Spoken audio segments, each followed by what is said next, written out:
Welcome to a B-Roll Brothers podcast. This is ABC DVD, two brothers' alphabetic journey through a film collection that brings all faiths together as one.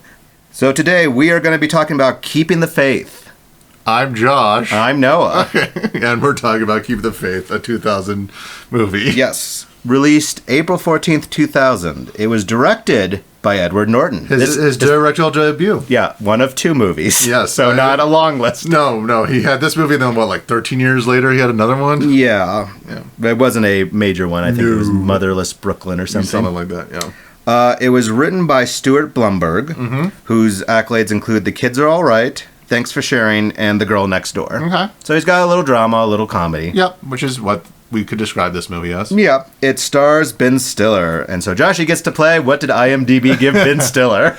Zoolander? Mm-hmm. Tropic Thunder? Yep. And, what's that Wes Anderson, that Wes Anderson one where it's the family? No, it wasn't that one. I know what you're talking about. Royal Tenenbaums. Royal Tenenbaums. It was Zoolander 1 and 2, and then I put Meet the Parents because I think that's bigger. Right, Meet the Parents. Duh. Edward Norton. Do you want to play that? Fight Club? Yep. Hulk? Nope. Okay, fair enough. American History X and Primal Fear. Fair enough. And then Jenna Elfman. I only know her from TV. Yeah, so Dharma and Greg, I think, is where a lot of people know her from. Yeah, if you had seen that show. She's in Friends with Benefits and Ed TV. Okay, Ed TV, yeah, that makes sense. So this was a movie that I adored back in college. By the time we get to the end, I think I'm going to come to the conclusion that some of the shine has come off of this movie for me. But it's not to the point where it's gotten bad. I think it's going to be one of those things where time has not done this justice. But it's still fun in places. Like I said with our About Time podcast, was that I had this theory of have a rom-com that you enjoy that you can share if you're ever on a date. And this was mine, one of my collections. It eventually gets usurped and another one gets usurped. But this was the one that I had for a few years from 2000 to 2004 or something like that. Right. And I did enjoy this. And I still do, but I, with you, probably don't enjoy it as much as I did back in the 2000s. Well, yeah, it's like when I was, in my 20s, I was like, oh, this is kind of smart and witty. And now having lived longer and watched enough movies, like, oh, this tries to do everything the late 90s, early 2000s rom-coms do. And this looks like Edward Norton's hand at trying to do a Woody Allen. Yeah. It's like there's a lot of, man, this is like Woody Allen, but not as refined. Yeah, this is clearly a freshman go. It's a good freshman go, but there are things that could have been cut out. Yes. And so we start off the movie like a lot of 90s rom-coms of you have jazzy music over scenes of New York. It's like, okay, yep, it's definitely a feeling. And you have Drunken Ed, going through blurry images, getting, to a bar. Yeah, and this is the classic of we're going to start 2/3 of the way through our movie. Yes. And you're going, you're wondering how I got here, but I have a story for you, which, I mean, is fair. I like the bartender. He goes, I've heard all the stories, and he pulls his zipper down, and he goes, holy shit. Yeah, it's the caller, and it's Paulie the bartender, played by Brian George. And later on, we learn about his weird situation of that he's a Sikh, Muslim, Hindu with Jewish in-laws. Well, in reality, this guy has almost an equally weird backstory of, as the actor, he was born in Jerusalem to Jewish parents of Indian and Lebanese and Iraqi descent, then moved to London as a baby, and then moved to Canada as a teenager. It's like, yeah, you cast this guy perfectly. It's like, I kind of want to hear his story now more. Exactly. But we're going to do a flashback. And I mean, it is fine because of it is deliciously 80s, the socks up to your knees, like, this is my buddy, this is how we met our girl. Yeah, and I love the narration because it's supposed to be drunk Edward Norton, but he sobers up pretty quickly to talk about, narrator Edward Norton is much sober than in-bar Edward Norton. Yes, and then, we get the flashback of this is, we are obviously both set to a calling. I was Catholic, he was Jewish, and, fun there. And then, you get them, going through the process of becoming a priest and a rabbi. He sets himself on fire and, Ben Stiller faints or briss, a circumcision. And this is something I remember because we did see this in the theaters. It was obvious who in the theater was Jewish and who in the theater was Catholic from some of the obscure things that they referenced. And I have to say, kind of a knock on this movie is it relies a lot on of inside baseball. Like if Yes. you are Catholic, if you are Jewish, or if you know enough, like you get some of the jokes. But if you are not of either, It's I gonna feel fly like over your this head, goes yeah. over your head, and I feel like that's not a great way to play a movie Yeah. if you're not, getting all the jokes, because it just falls flat. Like, well, I'm sure I missed something because some scenes lead up to this joke that 80% people may not get. Exactly. But they show that they're young and upcoming, heads of faith. They're trying to shake up the establishment. They're joking. They're jovial. They do believe in their passion Yeah. of bringing people to the faith. And it shows that it does work for their congregations. It goes from empty to full. And I did kind of laugh at Ben Stiller's moment where we actually hear what he's saying, and they're saying, "Oh, he's doing a Q&A with his synagogue." It's like, what happened to Lot's family? And I was like, oh, they were spared. And it's like, yes, it's all about sparing and family and togetherness. And going, yeah, that story continues that Lot's wife dies, and then there's some family incest. But we're just gonna Just keep going. gloss over that for this this story. And that is your Bible moment. Yeah, that's your Bible. Again, if you know these moments, you get a little bit more of a joke. Well, and it it sets them back up where it does that thing of we're going to give Ben Stiller his drive. He needs to find a girlfriend/wife so he can become rabbi, because there are no single rabbis. I mean, this is the classical Jewish mother to the nth degree of a single rabbi is going to have 50 Jewish mothers trying to hook him up because you can't be single in that faith. Yes, and I also like, there are 3 lines in this movie that I still say to this day, and this is one of them: "Amen to your oi." Yeah. That came after their basketball game with the local youths, I guess. And this is one of the few scenes that could easily have been cut out. Them just playing basketball and then being challenged for the court, because in New York, space is limited, that you would challenge someone to one-on-one or two-on-two. And I'm going, most of these scenes that seem arbitrary and useless pay off in the end. This basketball one does not. No, you never get back, like, he needs to play a basketball game to save the local rec. No. I think it's just to show that they're still young and still athletic, but not as young as athletic as they think. Yes, but then they find out that Anna's coming, they go to the airport, and we get my second favorite line of "Hail Mary, full of something." And I didn't bump on this, but I'm going, Edward Norton's a crappy friend, because if you have a lifelong friend, as the narration at the beginning said, and she calls you and say, "Hey, I'm going to be in town next week," and he's like, "Oh, after their basketball game, By the way, our lifelong friend's coming. I forgot to mention." It's like, you're a jerk. You should have mentioned that like after the phone call. You should have got off that phone, called your friends, like, "Oh my God, you won't believe who called me. Who's coming to town?" But I did enjoy the interchange of, "Why'd she call you and not me?" And I'm going, oh, I love that thing of that kind of, well, why am I not good enough? It's like, it's alphabetical.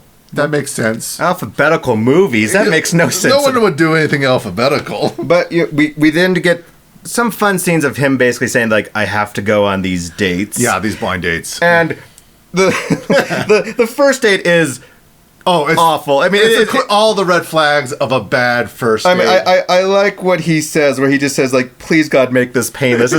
We've all been in that situation. Date, interview, job, where you're just like, "Oh God, just get me through this." And it's that thing of, he probably would have, if before the online dating, this are like, I have to say yes because someone set me up and I hope it goes well. And I think it was Lisa Edelstein is the blind date, and you might know her from the show House, but she is the quintessential, oh, this is wrong for this guy. She's into, I mean, when she makes him punch him in the stomach and she kills him, I did laugh at that. Oh, yeah. That's still funny. I mean, I feel like there's literally punch-ups in this script of they had this drama, but they wanted to make a rom-com. This is one of those scenes where there's like, we need something funny. We're going to have a bad date of him punching her hitting the homeless guy on the street with the...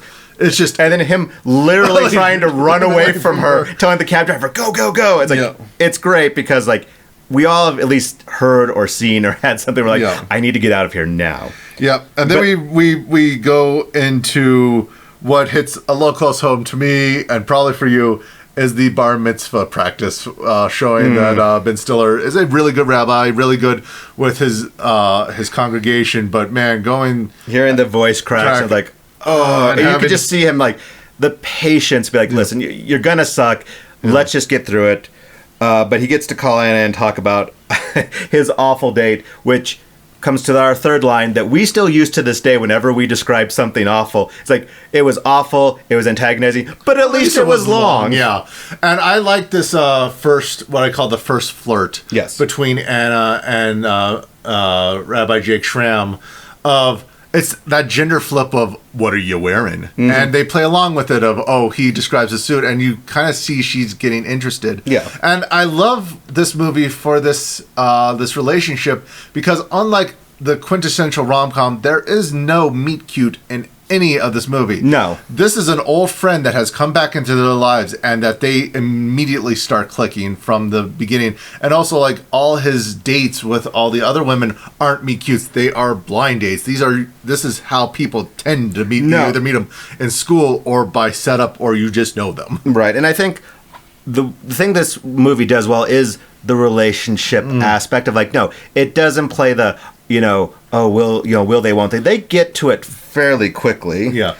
As the movie goes on, we find that this is presented as a love triangle, but it's an interfaith comedy. Mm-hmm. And I love when the interfaith stuff happens, and this comes up right after the scene of they all go to the synagogue, mm-hmm. and it's everyone's sitting down, and then it goes to the right. If you know your synagogue, which, as we mentioned, not everyone does, it goes to the last song of the service, the El in Eloheinu. And they bring the choir. And this is my favorite part. They bring in a Baptist choir, and no one puts any religion more to shame than a Baptist choir, because they are full of energy and full of music. I would go to one, and I would go to a synagogue if we had a Baptist choir sing the songs. I know, and it's one of those things like where this shows it says like, you would be fired so quickly, and it would be in the papers. Yeah, so you got fired. Yeah, but then we also get a little background of why he's so interested in finding a Jewish girl, is that he has an older brother who his mother is on the outs with, because at this point we find out he married a Catholic girl. Yeah. And they have not spoken ever since. And it makes it seem like that the mother is like, my son is dead to me. I do not have a son.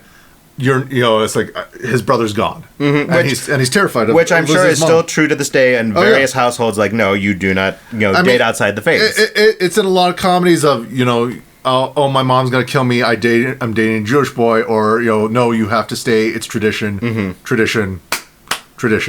Yeah, but it's showing all the family dynamics of he had a brother, the mom's there, the dads are gone, but it's like, no, you can have that interfaith friendship, but you can't have that interfaith relationship, because Edward Norton is welcomed in as a son, and as our friends know, they were welcomed in for Shabbat dinners. It's just something you do, but there's that thing of friend versus someone who will be part of the family is hard.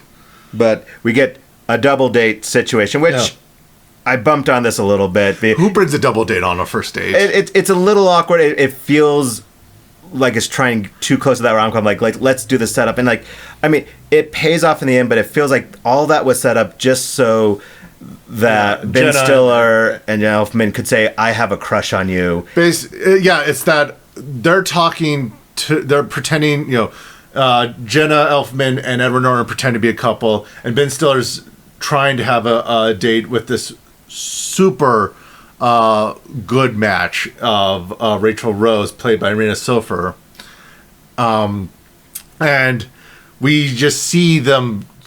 As they said in the line, chemistry is a thing, and he doesn't have chemistry, despite how good she is. But you do see the chemistry between Ben Stiller and Jenna Elfman. Yeah, and another thing that this happens a lot through the movie, and maybe I'm just a stick in the mud. Mm-hmm. What is with kissing friends? Oh, I know.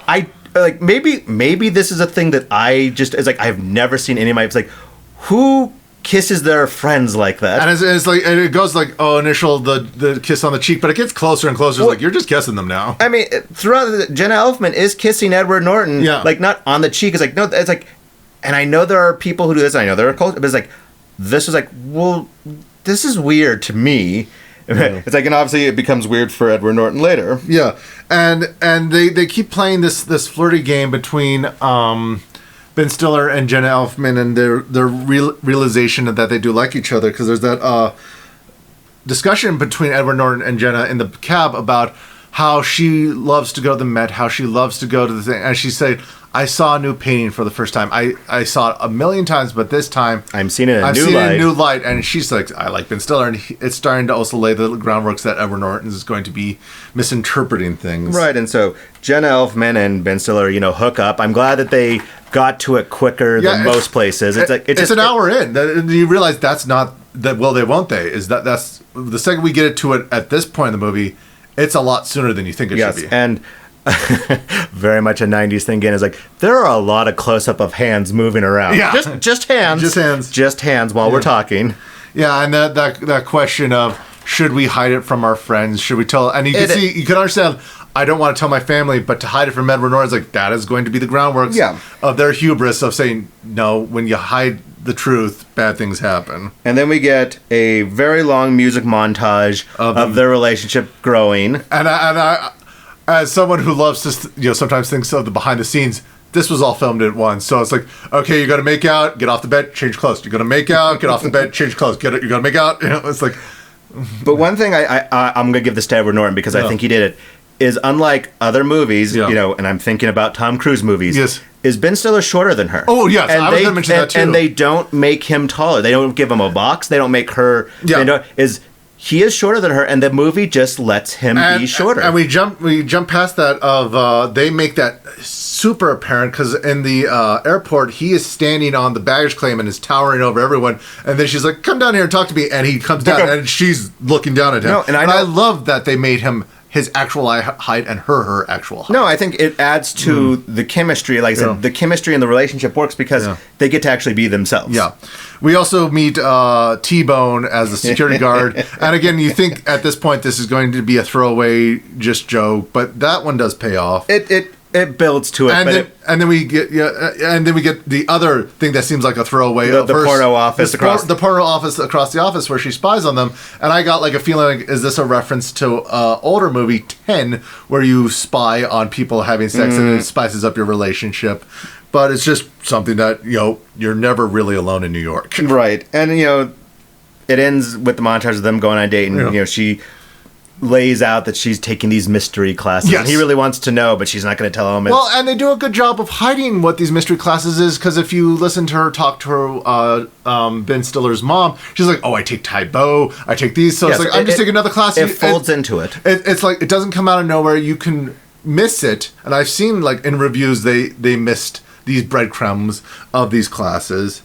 And they go on this date to the movies, and his congregation is there. Basically, all the important people are there, and he is terrified, and rightfully so. And they have what I think is a really fun moment of they have a real fight and a fake fight at the same time. It's a weird, fun fight. I don't know if it works. I mean, it's fun, but it's like, okay, you let it go, and I was like, that's good, because the real fight is later. Yeah, because it's like they're expressing their feelings of, this was scary for me, and it's like, but this hurt me, and now they're having a fight, and then they realize, no, I see your other side, and I wasn't really fighting, right. And it is their cute moment together. Yes. Then we get Edward Norton's wet dream. Yes, which again they established in the park that he has them, and so I like that this doesn't come out of nowhere. No, and it is done well. I have to laugh because I always see it, since I've seen this movie for 20 years. There's a random clip of her wearing a fedora in this. I don't know what that's about. Maybe it's to note that it is a dream. Yeah, I think because that might have been a cut scene, because during the dream they cut to all the other things they might have done, and then boom, there's a woman. So there might have been a scene cut out, but they kept in the dream sequence. Yes, and it's like the only other question, like, it's 2000. Are answering machines still a thing at this point? I honestly do not remember. I know. And I also remember them saying, it's the 21st century, and I'm going, technically it isn't, but don't be a dick about it. But we now go to the karaoke, and here's the thing I think where it's showing us age. Dong does not work anymore. No, it does not. Dong does. I mean, I like that actor. He's in a lot of things. No, and it's not cringeworthy like other things. I'm like, this does not work anymore. This scene did not need to be in here. Yeah, him putting on his broken Asian accent to try to sell machines and then dropping it. But I do love that when they reveal the father's collar and he goes, get out of here with that. Really? Is that thing real? Is that thing real? I mean, it worked, but it's like, it's another example of a scene that went a little too long that didn't need to be there. Yeah. And I also love before they went to the karaoke machine. That's where Edward Norton almost catches them together, and Jenna Elfman hides on the stairs, and Ben Stiller's like, "Oh, I have to get you into the apartment so she can sneak away." And I'm going, "Why don't you just leave?" And she slowly follows you around, but No, because then you don't get the tension there. you don't get the tension. But we find out, at the company party that she got this promotion, but she doesn't want to do it. She's actually in love with him. Yeah. And Jake drops the ball hard. Ben Stiller drops Yeah. the ball. He's like, oh. Yeah. Oh. Yeah. Oh. yeah. Yeah, and so... Because it's that thing of he's really in love with her, but he knows for his life he can't be with her. Right. And then we get that family meeting where the mom figures it out. Yeah. And I feel like she's smart. You can't fool a mom. No. But the way to reveal it of, is my son a good kisser? Is like, do you actually want to know that answer? Because my parents asked me questions and they did not want the answers, and I gave it to them. Yeah, it's like, it's cute. But then they get the real fight. And Yes. it's a good fight, but Yes. I feel like it was a little too easy. Yes. It obviously didn't, get resolved, but it's a fight, and they basically storm out. Yeah.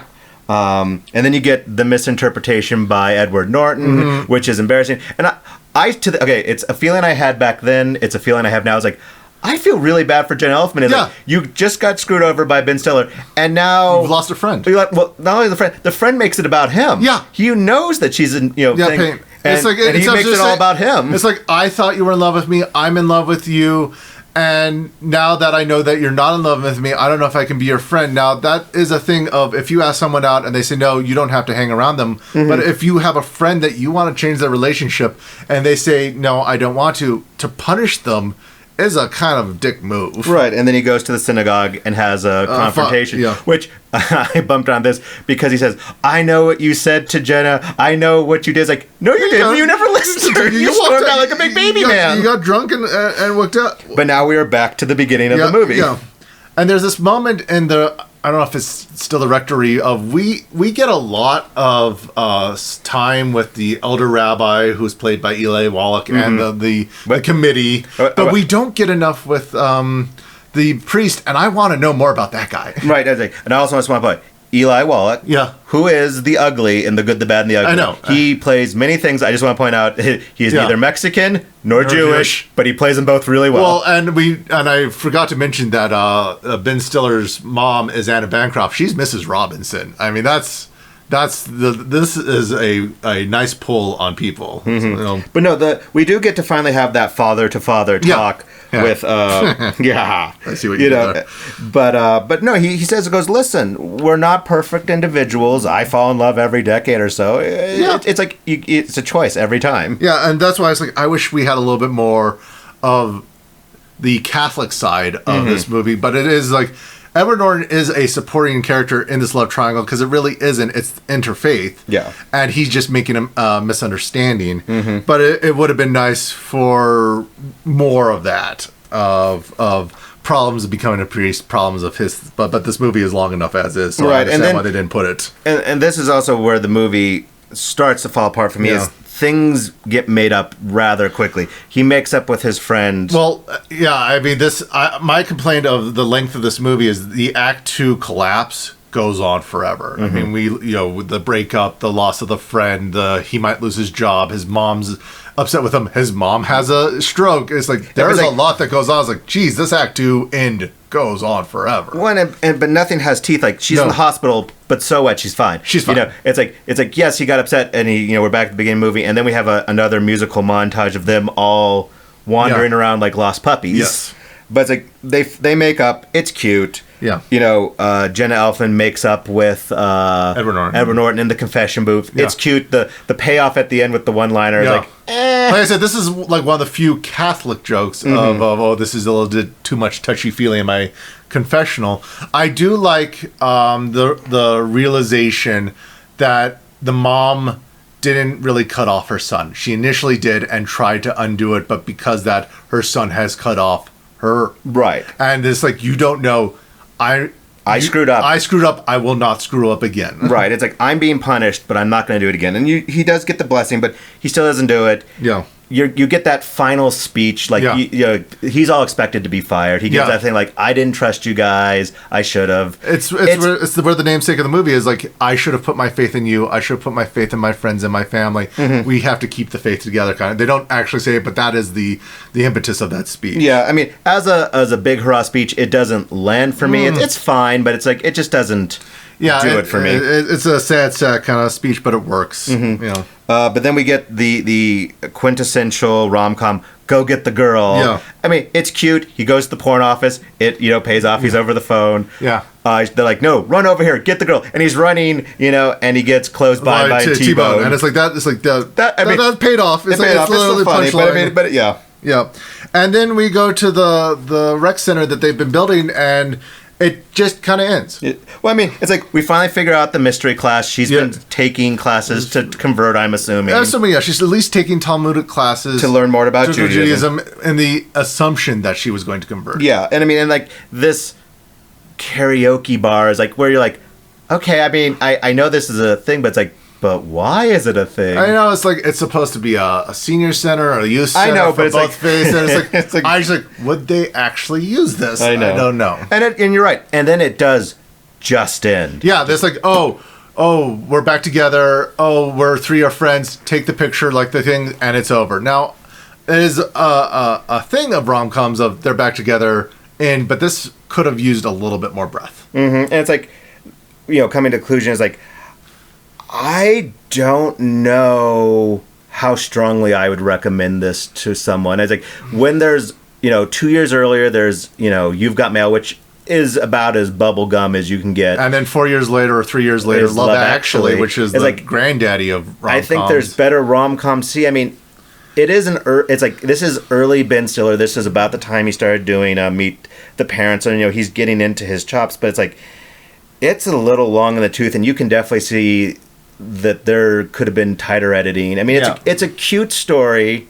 It definitely, if you don't know what's happening, could make you giggle. But I don't know how much enjoyment you're going to get out of this. Yeah, it's definitely a situational suggestion. If you have someone who's very religious in either Christian or Judaism and has dealt with interfaith relationships, either friendships or actual romance, then this would be for them. But this would only be a suggestion for just the generic audience if they're seeing everything else that is popular. And to go back to like, I think this is why I have problems like recommending Woody Allen movies. Oh yeah, is like if you're not a pretentious New Yorker, you're not going to get it because he's all about being a pretentious New Yorker. They said it in one of the scenes of if you don't love living in New York, you just don't get it. And I went, well, I don't get it because I visited New York and I did not want to live there. Yeah, so I mean, I think that's where this movie stumbles. Is like, well, you're kind of keeping everyone at bay, but I mean,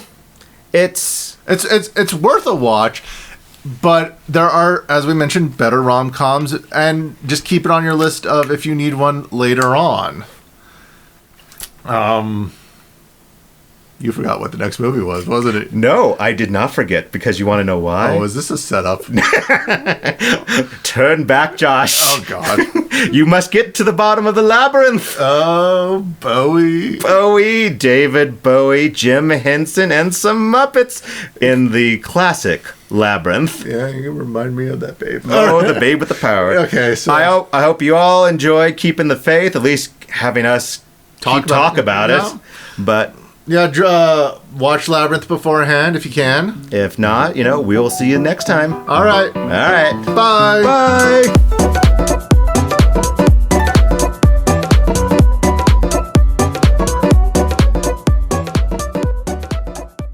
Yeah. Oh, God. It's all over the ground now. You got your Jack Reacher. Am I keeping the faith? You're keeping the faith in my Jack Reacher. Oh, my God, that would be an awful movie. Keeping the Reacher? Ooh. Reacher? I barely knew her.